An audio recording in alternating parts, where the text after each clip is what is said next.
Bismillahirrahmanirrahim. Today we will discuss the mechanical properties of a material. Mechanical properties of a material, इसको हम आज discuss करेंगे।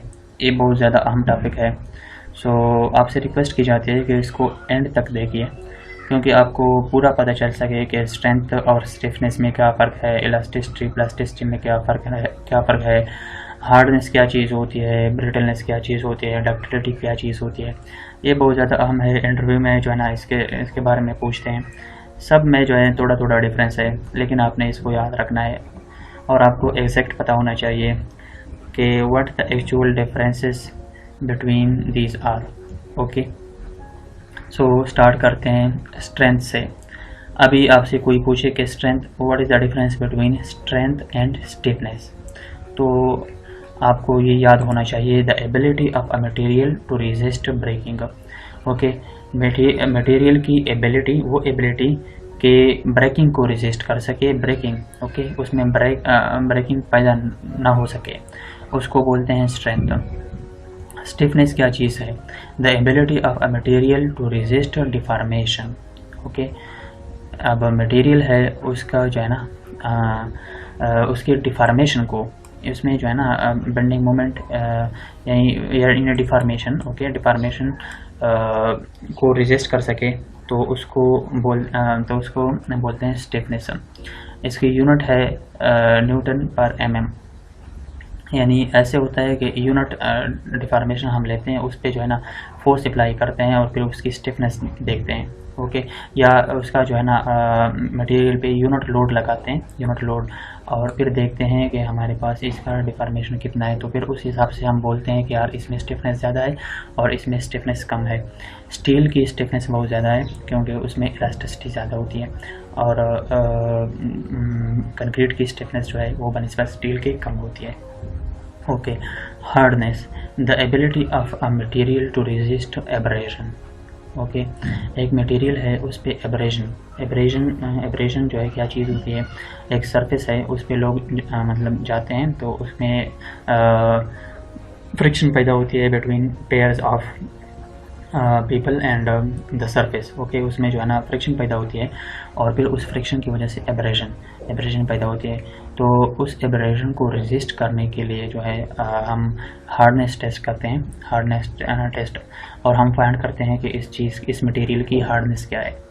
Okay, सो अब इन तीनों में आपको पता चल गया कि स्ट्रेंथ क्या चीज़ है, उसको जो है ना मटेरियल की ब्रेकिंग को जो है रेजिस्ट करता है, और स्टिफनेस क्या है? स्टिफनेस जो है वो मटेरियल की डिफॉर्मेशन को रेजिस्ट करता है, और हार्डनेस क्या है? वो मटेरियल की वियर एंड टेरर उसको रेजिस्ट करता है, और एब्रेशन को उसको रेजिस्ट करता है। ओके, अच्छा, डक्टिलिटी क्या चीज़ होती है?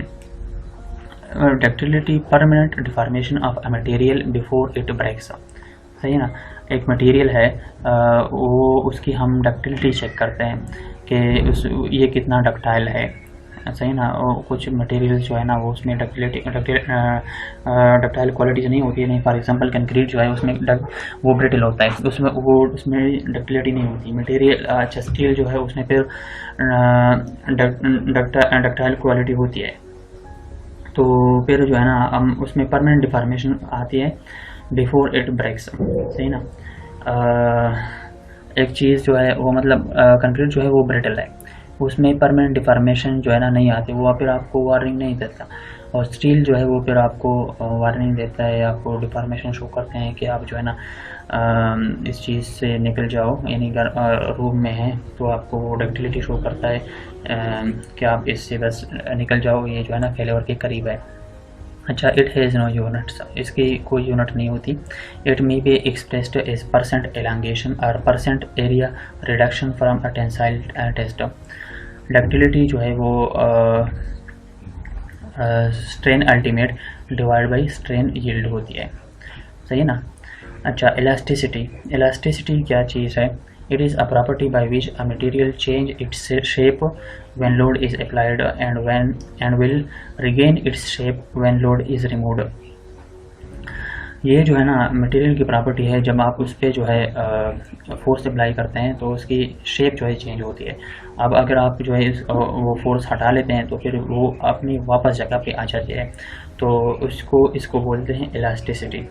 इलास्टिसिटी और प्लास्टिसिटी में क्या फ़र्क है, प्लास्टिसिटी भी आगे जो है ना डिफाइन कर दूँगा, लेकिन अब अगर मैं यहाँ पे आपको बता दूँ तो उसमें ये फ़र्क है कि जब फिर आप लोड जो है ना हटाते हैं तो फिर ये अपने वापस जगह पे नहीं आती।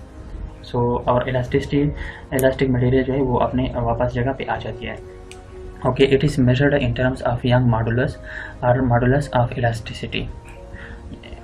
इसको जो है ना यंग मॉडुलस ऑफ इलास्टिसिटी आप जानते हैं, उससे हम जो है मेजर करते हैं। मॉडुलस ऑफ इलास्टिसिटी ये क्या चीज़ है, it shows how much elastic is the material. Okay, यहाँ पे मैंने बता दिया ना कि ये जो है इलास्टिसिटी को मेजर करती है। यहाँ पे जो है इसका डिफिनीशन ये है कि ये जो है इलास्टिक यानी ये फाइंड करता है कि ये मटेरियल जो है कितना इलास्टिक है। प्लास्टिसिटी क्या चीज़ है, it is the property by which a material is not able to regain its original shape when the load is removed. ये मैंने आपको बता दिया कि मतलब इलास्टिसिटी और प्लास्टिसिटी में ये फ़र्क है कि इलास्टिक मटेरियल जो है आप उससे फिर लोड हटाते हैं तो ये अपनी वापस जगह पे आता है, लेकिन प्लास्टिक मटेरियल जो है वो अपनी वापस जगह पे फिर नहीं आता। अच्छा, टफनेस क्या है, it is the property of a material by which a material is able to resist shock or impact loading। सही ना, ये टफनेस जो है उस पर ये प्रॉपर्टी मटेरियल है, उसमें हम चेक करते हैं कि एक मटेरियल है, इस पर इम्पैक्ट लोड आता है या सडन लोड आता है या शॉक लोड आता है, और वो उसको कितना एब्जॉर्ब कर सकता है, कितना रेजिस्ट कर सकता है। तो ये जो है उसको फिर हम बोलते हैं कि इसमें इतनी टफनेस है। अब एक मटेरियल जो है उसको इम्पैक्ट को ज़्यादा इम्पैक्ट को बर्दाश्त कर सकता है, ज़्यादा इम्पैक्ट लोड को बर्दाश्त कर सकता है, तो उसकी टफनेस ज़्यादा होगी। अब दूसरा मटेरियल है, उसकी अगर जो है कम है, यानी शॉक्स को जो है वो एब्जॉर्ब नहीं कर सकता, तो फिर उसको हम बोलते हैं कि इसकी टफनेस कम है। अच्छा, स्टिफनेस को हमने पहले डिस्कस कर दिया कि स्टिफनेस क्या चीज़ है। अभी यहाँ पे जो है इसके दो टाइप्स हैं, एक है एक्सियल स्टिफनेस और एक है बेंडिंग स्टिफनेस। एक्सियल स्टिफनेस में जो है ये फार्मूले याद रखें, ये बहुत काम की चीज़ें हैं, ये MCQs वगैरह में आ सकते हैं। तो यहाँ पे force required to produce unit displacement. Axial जो है ना स्टिफनेस में, इसमें हम जो है यूनिट डिस्प्लेसमेंट फाइंड करते हैं, यानी यूनिट डिस्प्लेसमेंट के लिए कितना फोर्स जो है ना रिक्वायर्ड होता है, ये हम फाइंड करते हैं। अच्छा, बेंडिंग स्टिफनेस में जो है उसमें हम मोमेंट फाइंड करते हैं, मोमेंट यूनिट रोटेशन पे। यूनिट रोटेशन हम जो है ना उसको कंसिडर करते हैं कि यूनिट रोटेशन के लिए हमारे पास कितना मोमेंट रिक्वायर्ड है, तो उससे हम मटेरियल की बेंडिंग स्टिफनेस फाइंड करते हैं। अच्छा, आगे बढ़ने से पहले मैं आपसे रिक्वेस्ट करता हूं कि अगर आपको लगता है कि ये वीडियो आपके लिए फ़ायदेमंद है तो प्लीज़ लाइक का बटन दबा दीजिए, क्योंकि इससे फिर हमें जो है ना इंकरेजमेंट मिलता है, और फिर हम कोशिश करेंगे कि रोज़ इस तरह वीडियोस आपके लिए बना सकें। So please like the video. Okay, next जो है हमारे पास ब्रिटलनेस है।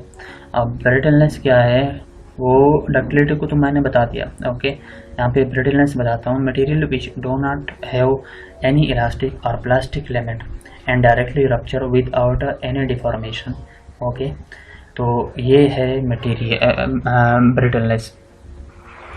जैसे मैंने कंक्रीट का बता दिया कि उसका नेचर जो है वो ब्रिटल है, वो फिर आपको उसमें जो है ना इलास्टिक प्रॉपर्टीज़ और यानी इलास्टिक और प्लास्टिक जो है वो बहुत कम होती है, सही ना। यानी आप अगर शीशे को ले लें, सही ना, ग्लास को, तो वो ब्रिटल है, वो आपको वार्निंग नहीं देता, वो आप उसमें इलास्टिक और प्लास्टिक जो है वो लिमिट्स नहीं होते, वो डायरेक्ट जो है ना उसको वो डायरेक्ट रप्चर होता है। उसमें यील्ड लिमिट और या यील्ड पॉइंट और अल्टीमेट पॉइंट जो है वो एक ही होता है, सही है, उसमें डायरेक्ट रप्चर आ जाता है। आपको जो है ना पहले शो नहीं करता कि यार ये चीज़ जो है ना ख़तरनाक है, आप इसको बदल लो। Okay, flexibility. Flexibility means bending with outer deformation. सही है, एक चीज़ है उसकी आप फ्लेक्सिबिलिटी फाइंड करते हैं, सही ना।